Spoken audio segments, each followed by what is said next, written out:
this video, you will see a focus on algorithms. As a teacher, you will naturally bring together many computational thinking strategies in your lessons. Once students are familiar with naming each of the computational thinking strategies, we encourage you to look for opportunities to bring them together.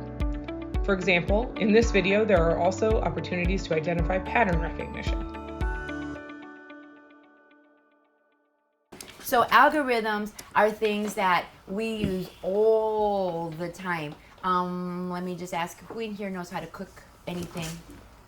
Bake anything? Cookies. When you make those cookies, do you just always do a different thing every time you do it? Yes. Sometimes the same thing. Sometimes the same thing. Sometimes. Why do you think you do it the same way Because you repeatedly? like the recipe. Oh, because you like the recipe? Why else? Especially with baking.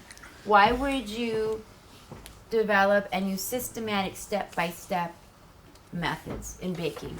Because it worked really well when you used it the first time. Because it works really well when you used it the first time. And the second time? And the third time? Yes. Yeah, under the microwave. Do you think the people that made the recipes, do you think they knew right away which would be the best way to make it? No. There's a lot of experimenting, but then after a lot of experimenting, I'll bet that they figured out that they can use the same steps the next time and the next time and the next time and be successful.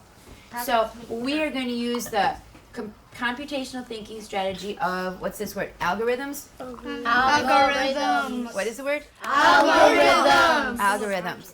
And we're going to use them for making trail mix. So if we take our eyes over here to the math focus, remember that we always need to figure out what we need to do.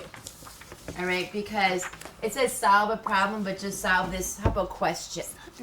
Okay, so in order to do that, it's telling us to do something. What do we need to do first? We need to Make tables of equivalent ratios relating quantity. okay, slow a bit. So the first thing we have to do is make tables. Put that in your head. And then what's going to be in the tables? Equivalent ratios. Great job reading off your sheets. And then we're using whole number measurements, so that will make it easier. But we are going to have to find something. What is it that we need to find to put into the tables? Values. Missing values. Missing values. We've got the descriptive word, not just any values, but the ones that are missing. So if you look at your table just to get a peek at it, you see those blank cells? Those are what are going to be filled in by us. And then finally, it says use tables to compare ratios. Here, the teacher indicates that this task will include only 2 ingredients. The task reads, a recipe for trail mix says, mix 7 ounces of almonds with 5 ounces of raisins. A table has been started to show how many ounces of almonds and raisins would be in different sized batches of the trail mix. When we rejoin the teacher, she is discussing with the students what information they want to add to the table and how they can use both mathematical concepts and algorithms' computational thinking strategies. Right, and so we're going to have to do some steps. We're going to look at the labels as our first step. We look at what we're comparing. Then after we're doing like a few things with the numbers, we're going to see if we can keep doing it. How could I communicate my steps to someone else? That is going to be the way we wrap this up in it. That might be slightly challenging because it's one thing to have an idea in your head. How do you communicate it? But we know already we can communicate using what? Showing diagrams. What else? Drawing. Talking, pictures, arrows, labels, math sentences. What? Whiteboards. Good. 7 to 5. What have we been calling that? 7 to 5. Ratios. And if you forget what we call it, where could you look?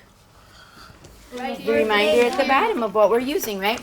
And so we put these in a table. What I want to do is I want to see if someone can come up here and show us how we would write 7 to 5 if we weren't in the table. Nice. Very good. How else could you write it? Yes.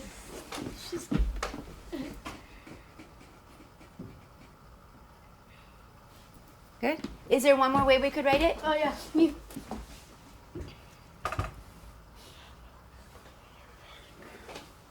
Okay, so it's excellent. It's really important to know that all of these ways communicate that.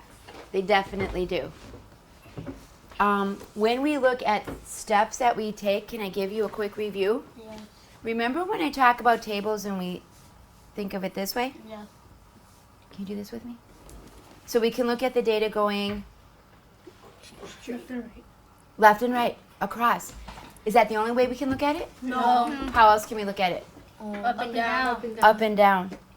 And then when we want to make notes on the table, what do we usually do to add information? What I mean by that is, say if I've got 4 and I've got 8, I would do a caret. If I was going from 4 to 8, how do I get from 4 to 8? Plus. I could add 4. What else could I do? Times 4. Times what? Times 2.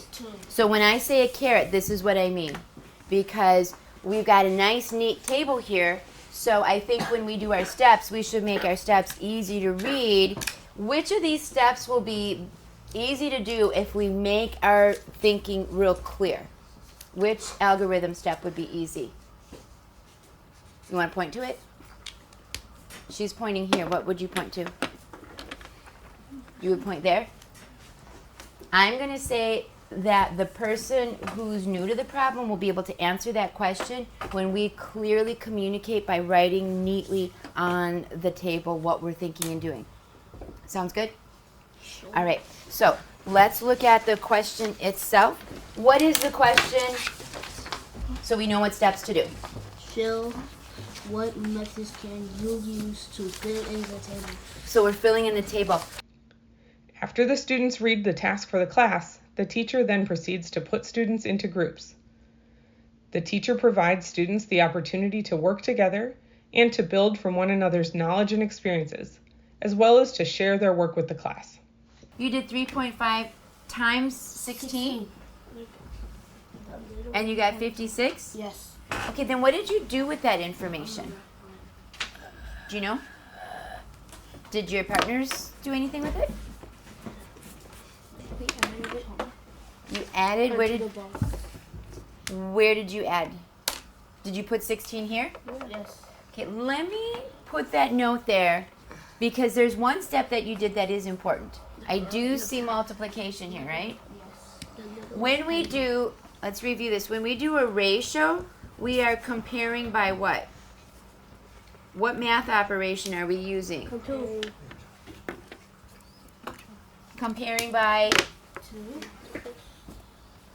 adding, subtracting, multiplying, or dividing. Dividing. Okay, and then Ruby gets that because I'm going to call on you in a minute. So we're comparing by dividing. So we really do want to stick for now with multiplication and division ideas. We're going to keep that there because it might come in handy. I think I'm going to look at one comparison thing. Remember we could compare this way? Is 7 way, way bigger than 5? Yes. Yeah. Not way, way bigger. Is it a little bit bigger than 5? Yeah. Not too. Is 16 bigger than 250? Not at all. No. No. So that's why I'm going to put that on hold and see. I don't know what we can do with that. But I'm not going to get rid of it because it might be valuable information at some point. But we did do a step where there's some multiplication. Who else can share a step that they did using multiplication, or it's, what's its best friend? Dividing. Division. So who can share a step that they did with multiplication or division?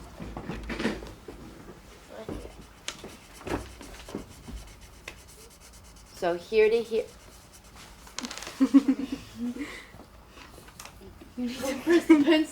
Oh, thank you. What would I do without you all?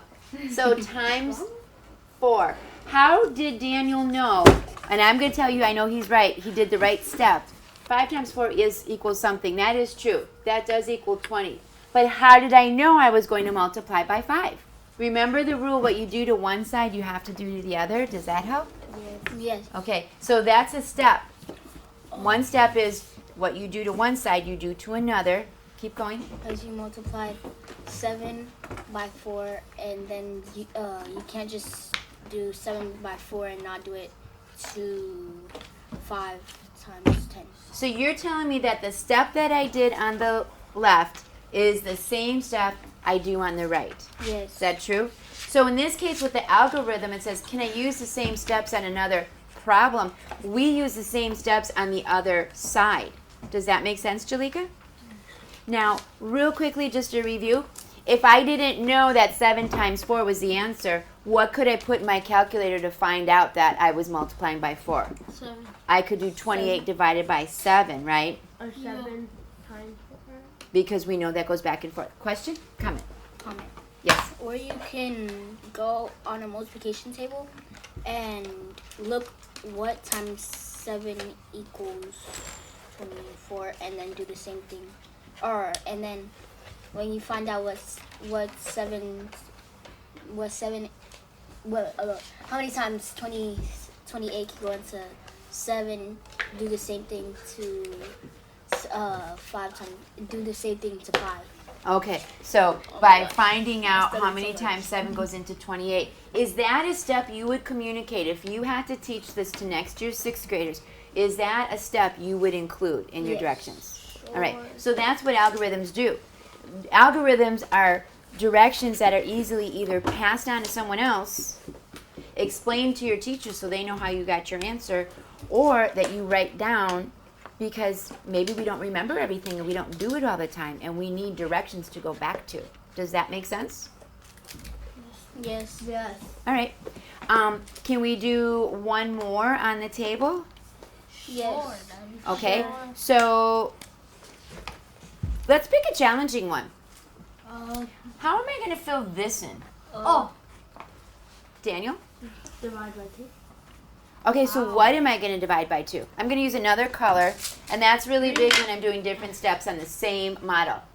So tell me what you divided by 2. 3.5. You divided... Oh, you know what? I don't think you divided by 2. I think this was the answer you got when you divided a different number by 2. Do you remember which it was?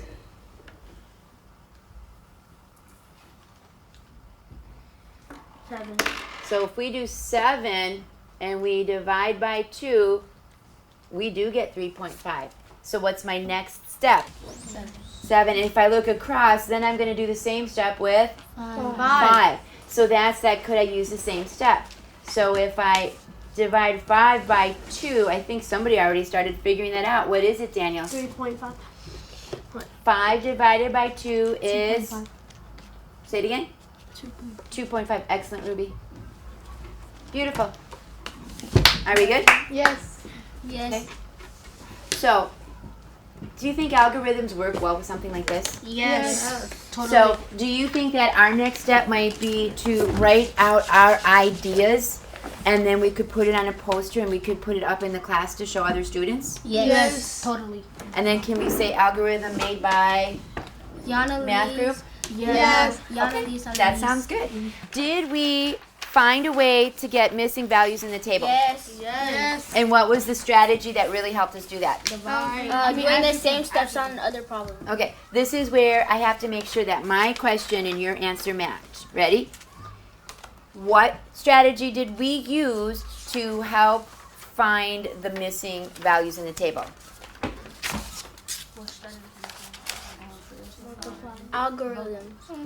Algorithm. So just to be clear, dividing and multiplying, those are math operations. Algorithm is a strategy. Always remember these are called strategies. And what we can do is later on I can get some markers and we can write on the back that these are thinking strategies. They're actually called computational thinking strategies. You know, because we're computing, but we need to think the right way because the computer only computes. We use the thinking strategies. Make sense? Yes. So you're going to hold on to this with your dear life, right? My life. Okay, good. Did we do a good job?